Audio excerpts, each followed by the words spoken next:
Bharatiya Janata party का एक पुराना रिकॉर्ड है कि इन्होंने हिंदू मुसलमान के नाम पर ही हत्याएं लोगों की करवाई हैं। और उस बहराइच की घटना में कोई नेता का, कोई एमएलए का, कोई एमपी का बेटा नहीं, सिर्फ राम गोपाल मिश्रा, जो कि एक गरीब परिवार हिंदू का बच्चा है, वो मारा गया। जो मोदी के 15 लाख पर कह रहे थे कि मोदी 15 लाख देगा, तो न्यूज वाले देंगे 15 लाख अगर मोदी नहीं दे पाया तो। जिस तरीके से संभल की घटना होती है अब नवंबर के अंदर, उसके अंदर वो गरीब परिवार के बच्चे नईम कैफ वो मारे गए। ओहो, अब तो आपसी रंजिश में पुलिस वाले भी गोली चलाने लग गए। मैं भी संभल की बात कर रहा हूँ, मैं मोदी के डोनाल्ड ट्रंप की नहीं बात कर रहा कि वो कैसे जीत गया। मैं भी संभल की बात कर रहा हूँ। मणिपुर का कोई ऐसा हिस्सा है जहाँ भगवान निकल सके, जहाँ हिंसा रुक सके? मणिपुर के बारे में कोई नहीं बता रहा। और जब आप नेताओं को वहां नहीं जाने दे रहे, तो वो लोग जिन्होंने वहां नारे लगाए, उनको कैसे जाने दिया प्रशासन ने? हालात है, उनको कहीं ना कहीं अब हिंदू मुस्लिम का मोड़ दिया जा रहा है। देखिए, एक बात मैं आपको बता दूं, जब से केंद्र में भाजपा की सरकार आई है, भारतीय जनता पार्टी का एक पुराना रिकॉर्ड है कि इन्होंने हिंदू मुसलमान के नाम पर ही हत्याएं लोगों की करवाई हैं। जिस तरीके से, चाहे आप गुजरात दंगे को उठा लें, चाहे आप भाजपा की सरकार में उन तमाम दंगों को उठा लें जिनके अंदर इंसानियत और मानवता शर्मसार हुई है। जिस तरीके से अक्टूबर के अंदर बहराइच की घटना होती है, और उस बहराइच की घटना में कोई नेता का, कोई एमएलए का, कोई एमपी का बेटा नहीं, सिर्फ राम गोपाल मिश्रा, जो कि एक गरीब परिवार हिंदू का बच्चा है, वो मारा गया।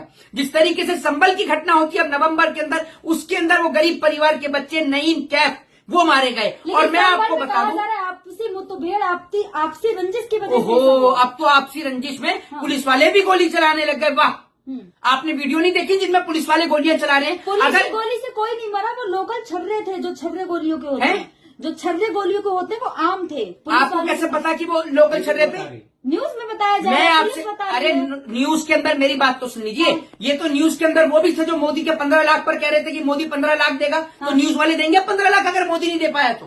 आप मुझे ये बताइए ना, आप फेंक रहे थे, सारे मुस्लिम थे, कैसी बात कर रहे हैं? तो एक बात आप मुझे बताइए, संबल पूरा मुस्लिमों का एरिया है। संबल पूरा मुस्लिम का एरिया, तो मुस्लिम ही मिलेंगे। मथुरा और काशी जाओगे तो हिंदू ही मिलेंगे। सीधी सी बात है। दूसरी बात ये बात मुझे आप ये बताइए, मैं यहाँ किसी को बदनाम नहीं कर रहा हूँ, मैं यहाँ प्रशासन से एक सवाल पूछ रहा हूँ कि जिन गरीब हिंदुओं को आप मरवाने के लिए और दंगे का इल्जाम हिंदुओं के ऊपर आप लगवाने के लिए आप उनको साथ लेके गए, आपने उन्हें क्यों नहीं रोका?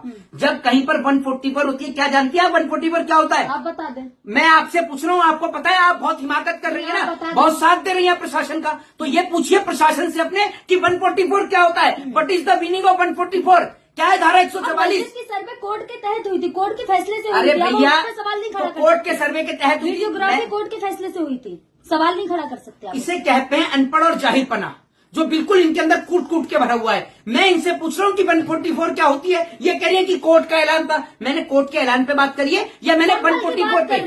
मैं संभल की बात कर रहा हूँ, मैं भी संभल की बात कर रहा हूँ। मैं मोदी के डोनाल्ड ट्रंप की नहीं बात कर रहा कि वो कैसे जीत गया। मैं भी संभल की बात कर रहा हूँ। और सुनिए, 144 का मतलब ये होता है कि 4 लोग एक साथ नहीं जा सकते, ठीक है? तो उसके बाद वो नारे लगाने वाले कौन थे जो वहां पर नारे लगाते हुए घुसते?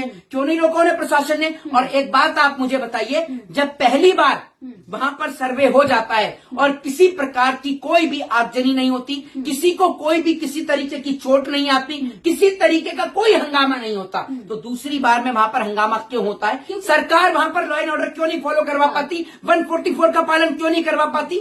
बताइए ना मुझे। देखिए, मामला आप पूरा पहले देख लिया या फिर पढ़ लिया? नहीं, मैंने पूरा पढ़ा दिया, आप पढ़ा दीजिए मुझे। गए थे वो, वहाँ बैठे सीढ़ियों पे, उन्होंने कहा मुझे यहाँ कंपन नजर आ रहा है, ऐसा लग रहा है यहाँ भगवान है, भगवान यहाँ से निकलेंगे, उन्होंने ये कहा है। एक बात आप मुझे बताइए, जो साधु महात्मा जो तमाम वो जो साधु महात्मा जो तमाम तरीके की बात करते हैं, मैं सबकी बात नहीं कर रहा हूँ, जो लोग इस तरीके की बातें करते हैं, मैं उनसे पूछना चाहता हूँ, क्या वो ये बता सकते हैं, अगर उनको इतना ही इस चीज का अनुभव है, तो वो ये नहीं बता सकते कि क्या कहते हैं कि भैया देश की बेटियों के साथ जो बलात्कार हो रहे हैं, या उनको मणिपुर नजर नहीं आया? मणिपुर का कोई ऐसा हिस्सा है जहाँ भगवान निकल सके, जहाँ हिंसा रुक सके?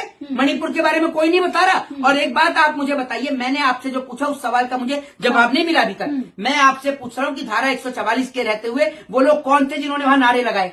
जो एडवोकेट के साथ कुछ लोग जा रहे थे, वो जय श्री राम के नारे लगाते हुए जा रहे थे। तो वीडियो में जो दिखाया गया वो मैं बता रही हूँ। अरे तो मैं भी तो आपको वही पूछ रहा हूँ कि वो लोग कौन थे, क्यों लगा रहे थे नारे?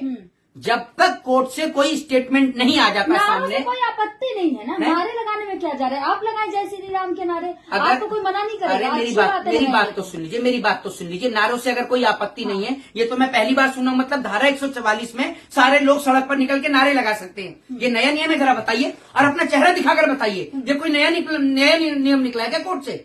बताइए। अब सब नहीं लगा रहे थे, एक दो लोग लगा रहे थे, उनमें वीडियो देखे। तो धारा 144 किस लिए लागू करी? धारा 144 में तो परमिशन ही सिर्फ जो लोग सर्वे करने जा रहे हैं उनकी थी, बाकी लोग क्यों गए? आप गए संभल, आपको वहाँ के हालात पता है? नहीं पता ना। चंद्रशेखर आजाद जा रहे थे, उन्हें रोक दिया गया। राहुल गांधी, अखिलेश यादव भी मैं यही तो कह रहा हूँ कि चंद्रशेखर रावण वहाँ जाते हैं तो उनको रोक दिया जाता है, अखिलेश यादव वहाँ जाते हैं तो उनको रोक दिया जाता है, और तमाम नेता वहाँ जाएं तो उनको रोक दिया जाता है। एक सपा का जो सांसद है वहाँ पर मौजूद भी नहीं थे, उनके ऊपर FIR कर दी जाती है, दर्जनों FIR वहाँ आम जनता के ऊपर कर दी जाती है। लेकिन मैं ये पूछना चाहता हूँ कि जब आप नेताओं को वहाँ नहीं जाने दे रहे तो वो लोग जिन्होंने वहाँ नारे लगाए उनको कैसे जाने दिया प्रशासन ने? मुझे सवाल का जवाब देना। क्योंकि वो हिंसा प्री प्लान प्री, जिस तरीके से बहराइच की हिंसा का ऑडियो है, कौन प्लान करेगा? वही लोग करेंगे जिन लोगों ने हिंसा रुकवाती है, करवाती नहीं है। अच्छा, तो बहराइच में कैसे हो गई? वो जो ऑडियो सामने आई, क्या हुआ उस ऑडियो के बिहाफ पर? किसको सजा हुई? लॉ एंड ऑर्डर है यूपी में, मान लें आप। लॉ एंड ऑर्डर है यूपी में, लॉ एंड ऑर्डर है, तभी तो बहन बेटियों की इज्जत और आबरू लुट जाती है, तभी तो बहन बेटियों की इज्जत और आबरू लुट जाती है। और ये बात तो मोदी सरकार को समझनी चाहिए कि आपका कितना लॉ एंड ऑर्डर है ना, ये अच्छी तरह पता चल जाएगा। बीजेपी के मंत्री कह रहे कोई एक थप्पड़ मारेगा, हम उसे 5 मारेंगे। हाँ, तो अपने बेटे को भेजो ना, अपने बच्चों को भेजो। बजरंग दल, RSS, हिंदू युवा वाहिनी और बहराइच के दंगों में, संभल के दंगों में अपने बच्चों को भेजो ना। ये जो बीजेपी का नेता बोल रहा है इससे पूछो, अपने बेटे को भेजा? वो अमित शाह, इसका बेटा BCCI में बैठा है, जय शाह, करोड़ों रुपया कमा रहा है, करोड़ों रुपया छाप रहा है? वो अनुराग ठाकुर, इनके बच्चे विदेश में पढ़ रहे हैं। पीयूष गोयल, उसके बच्चे विदेश में पढ़ रहे हैं, विदेश में पढ़ के। एडवोकेट है, थोड़ी तो लहजा रखें आप। जो मैंने कौन सा नहीं लहजा, मेरी बात सुनिए।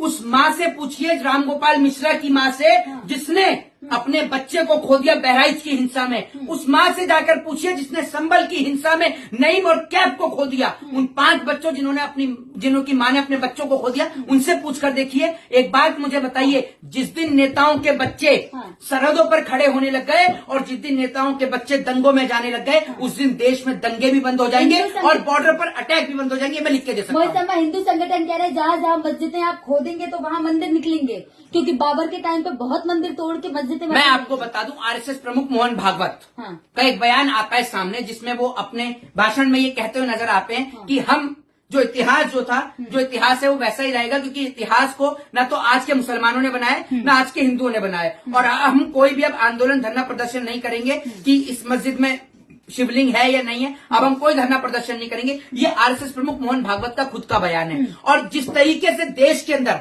आज ये लोग नफरत फैलाने का काम कर रहे हैं, मैं एक बात आपको बता देता हूं कि जिस दिन भारतीय जनता पार्टी की सरकार गई ना, इनके बच्चों को विदेश से ला के गिरफ्तार किया जाएगा। ये बात मैं आपको लिख के दे रहा हूं। और ये बात को हिंदुओं को समझनी चाहिए। हिंदू सवाल क्यों नहीं करते कि अगर हिंदू खतरे में है तो नेताओं के बच्चे क्यों नहीं आ रहे? क्योंकि मरने के लिए आपको छोड़ दिया और आपके वोट से हासिल करके कुर्सियों पर ये बैठे और कुर्सियों पर बैठ के भी आप ही के बच्चों को मरवा रहे हैं ना। तो उनकी एक बात आप मुझे बताइए, सर्वे के लिए तो तुरंत पहुंच गए, 1 घंटे में परमिशन मिल गई। आपको पता है कोर्ट में कितने केस पेंडिंग है? हजारों पेंडिंग। हजारों तो डिस्ट्रिक्ट कोर्ट में भी नहीं है। डिस्ट्रिक्ट कोर्ट का भी आंकड़ा देखें तो लाखों केस पेंडिंग है डिस्ट्रिक्ट कोर्ट में। हजारों। भाजपा की तारीफ करते करते इतना भी मशगूल हो जाया करिए कि आप इतना भी भूल जाए कि आप एक पत्रकार हैं। सुनती जाइए, डिस्ट्रिक्ट कोर्ट के अंदर भी कई लाख केस पेंडिंग है। ये मैं आपको बता दूं, जिसके अंदर याचिका डालने के बाद आदमी तो कई महीने तक, कई साल भी बीत जाते हैं, लेकिन कोई जवाब नहीं आता है कोर्ट की तरफ से, कोई आदेश नहीं आता है। कई केसेस में तो ऐसा भी हुआ कि आदमी कोर्ट के चक्कर काटते काटते अपना दम भी तोड़ देता है। मैं खुद एक एडवोकेट हूं और मैं इस बात को अच्छी तरीके से जानता हूं। लेकिन जैसे ही पता चला कि भैया हिंदू मुसलमानों का मुद्दा हो जाता है, 1-1 घंटे में आ जाता है। अगर कोर्ट प्लीज सुन लीजिए, अगर कोर्ट इतना एक्टिव है तो क्यों नहीं कोर्ट फैसले देता बलात्कारों के मामले में फास्ट ट्रैक कोर्ट के जरिए? क्यों नहीं कोर्ट फैसले देता जब देश के अंदर बेटियों की इज्जत और आबरू लुटती है? चोरी डकैती के मामले हो, देश में हिंसा के मामले हो, उनपे क्यों नहीं था? सिविल सूट, रिकवरी सूट, इतने 420 फर्दरी डॉक्यूमेंट्स, आपका क्रिमिनल सूट, इतने सारे मैटर्स लग रहे हैं। इकरा हसन कह रही है कि मुसलमानों पे अत्याचार हो रहा है, क्या लग रहा है? क्या सच में मुसलमानों पे अत्याचार हो रहा है? देखिए, पहली बात तो ये है कि मैं आपको एक चीज बता दूं कि ये बात आप जो कह रहे हैं ना, मैं आपको बता दूं कि इसमें अत्याचार जो हो रहा है ना, ये सबको दिख रहा है कि करवाने वाले कौन हैं।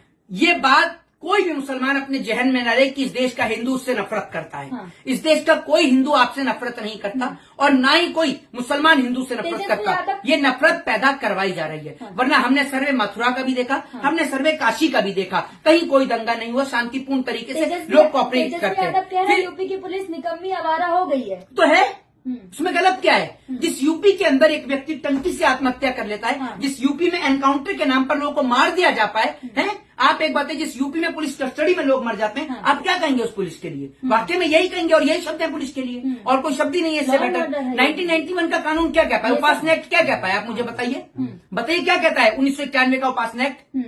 मत करा करिए, पढ़ के आया करिए घर मैं से। पढ़ चुकी हूँ, आप बता दें। नहीं, आप पढ़ चुके तो फिर आप आप बता बता दीजिए। दें। चलिए, मैंने कहा मुझे नहीं पता, आज आपको इन पत्रकारों का क्या है उपासना एक्ट? उसमें यह है कि जितना भी जहाँ पर मस्जिद है वही रहेगी और जहाँ मंदिर है वही, हमें बदलने की जरूरत नहीं है, चेंज नहीं करना तो चाहिए। इसको कौन आज बदलने की कोशिश कर रहा है? अब कौन आप कर रहा है? अब आप कोर्ट में आज का डाले पिटीशन डालें, आप तो सुनवाई तो होगी ना। तो मैं आपसे यही तो पूछ रहा हूँ, कभी किसी आप ने ही के कोई भाई सुन ने लीजिए, petition अरे सुन डाले हैं। लीजिए, कभी किसी ने ये जानने का प्रयास किया है हाँ। कि कोर्ट की अस्पताल के अंदर कितने डॉक्टर हैं? कभी किसी ने ये जानने का प्रयास किया कि भारत देश में इतने स्कूल हैं, क्या उनमें पढ़ाने के लिए टीचर हैं?